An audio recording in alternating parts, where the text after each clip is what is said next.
भक्तजनों ध्यान से सुनो, अगर आप भी उन लोगों में से जिनको यही बात खाई जा रही है कि भाई ब्रेजा फेसलिफ्ट 3-4 महीनों में आने ही वाली है, तो मैं अभी वाली करंट जो ब्रेजा बिकती है वो ले लूं या फिर नई का वेट करूं। क्योंकि भाई हाथ में पैसे होने के बाद ये बात तो साफ साफ है कि किसी से नहीं रोका जाता गाड़ी से रिलेटेड। तो सबको यही होता है कि भाई हाथ में पैसे शोरूम वालों को जाकर दो और गाड़ी उठाकर घर लाओ। लेकिन दूसरी तरफ ये भी डाउट है भाई, क्या पता 3-4 महीने बाद ब्रेजा फेसलिफ्ट आ जाए और हमारी जो अभी ब्रेजा खरीदेंगे वो पुरानी हो जाएगी और उसकी रीसेल वैल्यू भी घट जाएगी। क्योंकि नई ब्रेजा में एडास लेवल 2 आने वाला है, फलाना ढिमकाना काफी सारी चीजें आएगी। लेकिन एक बात और है भाई, 3 सिलेंडर इंजन हो जाएगा 4 से। लेकिन एक बात सच सच बताऊं, अगर आपने इस नए फेसलिफ्ट के चक्कर में अपनी करंट वाली ब्रेजा की बुकिंग रोकी हुई है ना, तो हो सकता है आप सोने की चिड़िया मिस कर दो। सोच में मत पड़ जाना, क्योंकि मैं आपको 4 सॉलिड और प्रैक्टिकल रीजन बताऊंगा आज की इस वीडियो में कि क्यों आपको बिना एक भी दिन बर्बाद किए इसी वक्त अपनी शोरूम जाके करंट वाली ब्रेजा उठा लेनी चाहिए। और हाँ, तीसरा पॉइंट नहीं सुना तो भाई बाद में पछताओगे जरूर, फिर मत कहना कि बताया नहीं था तूने। चलिए शुरू करते हैं सबसे बड़े डिबेटेबल पॉइंट से, यानी कि गाड़ी का दिल,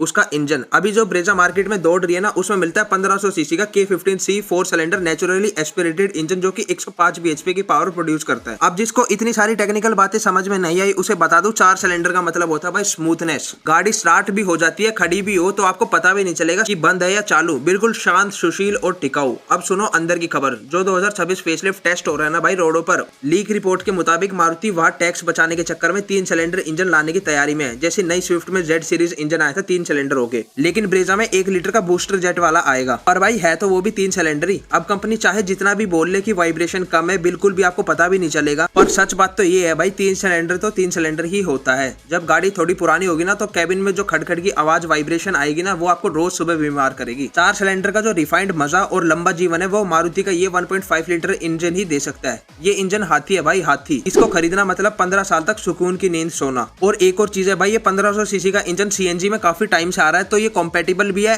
और स्मूथ भी है। और मारुति की रिलायबिलिटी तो आप सबको पता ही है। और एक और बात है जो आपको नोट करनी चाहिए, अभी वाली ब्रेजा आप खरीदोगे तो भाई थोड़े से दिनों में ही डिलीवरी मिल जाएगी, बिल्कुल मिनिमल वेटिंग टाइम है। लेकिन जो 2026 का फेसलिफ्ट आएगा भाई, उस पर बढ़िया अच्छी खासी वेटिंग जाने वाली है, क्योंकि हाइप बहुत है उस गाड़ी की। अभी वाली पे हैवी डिस्काउंट भी मिल सकता है, अभी 15 अगस्त पे भी काफी बढ़िया डिस्काउंट आएंगे। और नई वाली पे भाई साफ बताया था 0 डिस्काउंट होगा, बिल्कुल प्रीमियम प्राइस देना पड़ेगा आपको। और उसका ये मतलब नहीं है कि नई वाली फेसलिफ्ट बिल्कुल बेकार गाड़ी आएगी। मारुति वाले उसमें काफी सारे नए फीचर्स ऐड करने वाले, जैसे नया बड़ा 10 इंच का टच स्क्रीन डालेंगे, थोड़े नए ग्रिल चिपकाएंगे। टॉप मॉडल में खबर चल रही है कि भाई एडास लेवल 2 आ सकता है, और जो हेडअप डिस्प्ले है भाई उसको अपडेट किया जाएगा। भाई कुल मिला के चुटर पुटर काफी सारे चेंजेस करेगी मारुति फेसलिफ्ट में। लेकिन गाड़ी पे हो सकता है भाई 40 से 50 हजार रुपए बढ़ के मिले, अगर 1500 सीसी के साथ आएगी। और अगर 1 लीटर के साथ आएगी भाई टैक्स बचाने के चक्कर में, तो आपको 3 सिलेंडर इंजन का दुख झेलना पड़ेगा। वैसे अभी वाली ब्रेजा भी भाई ठीक ठाक दिखती है, और उसमें फीचर्स भी अच्छे खासे मिल जाते हैं ऊपर के वेरिएंट्स में। तो नए के चक्कर में अपना बजट क्यों बिगाड़ना, अगर आपका एक फिक्स बजट है तो। और अगर आपके पास खुला पैसा पड़ा है भाई घर पे, तो फेसलिफ्ट के लिए वेट कर लेना, अगर आपके पास बजट की कोई चिंता नहीं है तो।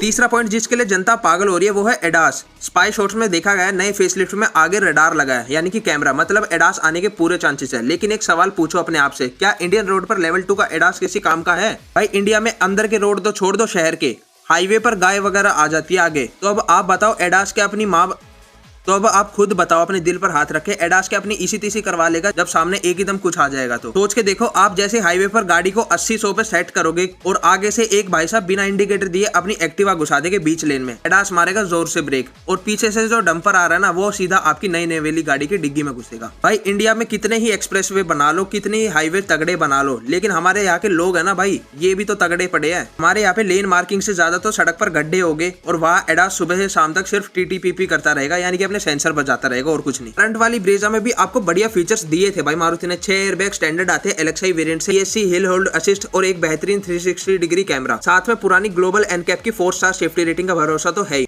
मतलब जो जरूरी सेफ्टी है वो अभी भी है, तो सिर्फ दिखावे के इलेक्ट्रॉनिक गिमिक्स के लिए नया मॉडल वेट मत करना। और अगर आप एक ऐसे कस्टमर हो जिसको सब कुछ लेटेस्ट ही चाहिए, तो भाई उसमें कुछ नहीं हो सकता, ब्रेजा फेसलिफ्ट आपको वेट करना ही पड़ेगा। उस चीज में तो ना मैं आपकी मदद कर सकता हूँ, ना खुद मारुति वाले। लेकिन भाई वो लोग नाराज मत होना जो ब्रेजा फेसलिफ्ट का वेट कर रहे हैं कि भाई सब कुछ बुरा ही बुरा बता रहा है तो नई के बारे में, एक ही दम से पुरानी की इतनी तारीफ क्यों कर रहा है? तो भाई उन लोगों के लिए भी पॉइंट है, खासकर मेरे CNG वाले भाइयों के लिए। नई ब्रेजा फेसलिफ्ट में कंफर्म हो चुका है कि ब्रेजा में अंडरबॉडी CNG टैंक देगी मारुति, जैसे कि विक्टोरिस में दे रखा है, कि बूट स्पेस में CNG सिलेंडर हटा के आपको पूरा बूट स्पेस यूटिलाइज करने का मौका मिले। तो ये तो भाई एक बड़ा अपग्रेड होगा ब्रेजा की CNG टेक्नोलॉजी में।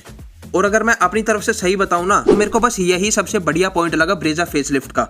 कि डिग्गी में कोई सीएनजी सिलेंडर का झंझट ही नहीं भाई, कोई ट्विन सिलेंडर नहीं, कोई कुछ नहीं, सीधा अंडर बॉडी सीएनजी टैंक दे दो और डिग्गी पूरी खाली मिलेगी। तो भाइयों ज्ञान की बात सिंपल है, 2026 का फेसलिफ्ट जब आएगी ना ब्रेजा, तो मुझे सिर्फ उसमें एक ही डर है भाई, 3 सिलेंडर इंजन होने का, जो कि ऑलमोस्ट कंफर्म भी है कि मारुति करेगी भाई टैक्स बचाने के चक्कर में। तो उसकी वजह से गाड़ी सस्ती भी हो सकती है भाई, 70-80 हजार रुपए, ये बात भी पक्की है। लेकिन जो 3 सिलेंडर इंजन की वाइब्रेशन है ना, और जो अभी वाली ब्रेजा आप देखते हो 4 सिलेंडर वाली, उसके मुकाबले जमीन आसमान का फर्क होता है। बेशक आप स्विफ्ट में देख लेना ये चीज। बाकी आपका क्या सोचना, आप भी उस 3 सिलेंडर वाले इंजन के डर से ब्रेजा ले लोगे अभी, या फेसलिफ्ट का वेट करोगे? कमेंट करके जरूर बताना। और अगर वीडियो में कोई भी पॉइंट थोड़ा सा भी काम का लगा हो तो चैनल को सब्सक्राइब किए बिना मत जाना। मिलते हैं ऐसी किसी दासो वीडियो में, तब तक के लिए ड्राइव सेफ।